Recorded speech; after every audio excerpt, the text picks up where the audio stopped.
Hello. Our opportunity for reflection today comes from this book called Becoming. This is a spiritual guide for navigating adulthood. It's a resource that was put out by Skinner House Books. It's available through the UUA. It was edited by Kayla Parker, who is one of my colleagues who actually happened to grow up in the same UU congregation that I did in North Andover, Massachusetts. So a shout out to Kayla for putting this together. And the poem that I want to share with you today is actually written by someone who's familiar to many of you. This is a poem by Reverend Dick Gilbert, who served First Unitarian twice, and who also served up in Rochester for a while and is retired up there, and a wonderful and cherished colleague. So this is a poem written by Reverend Richard S. Gilbert, Dick Gilbert, and it's called Gentleness in Living. Be gentle with one another. It is a cry from the lives of people battered by thoughtless words and brutal deeds. It comes from the lips of those who speak them and the lives of those who do them. Who of us can look inside another and know what is there of hope and hurt, of promise and pain? Who can know from what far places each has come, or to what far places each may hope to go?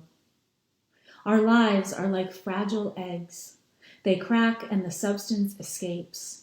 Handle with care. Handle with exceedingly tender care. For there are human beings within, human beings as vulnerable as we are, who feel as we feel, who hurt as we hurt. Life is too transient to be cruel with one another. It is too short for thoughtlessness, too brief for hurting. Life is long enough for caring. It is lasting enough for sharing, precious enough for love. Be gentle with one another. So I share this with you today because I've been thinking a lot about everything that all of us are carrying during this time.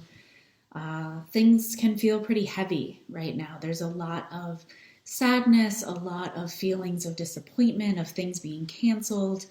I'm thinking particularly of friends and folks who I know who have recently lost family members who have died and who are struggling with how will they honor their lives during this time. How do we mark that huge milestone of losing someone who you love so deeply? So I offer this because I think we're all carrying a lot. We always are carrying a lot, but perhaps some of us are more aware of that in these days as we navigate through these particularly challenging and traumatic times. So I hope that you will hold this in your heart, that you will be gentle with one another and be gentle with yourself. And I hope that you stay well.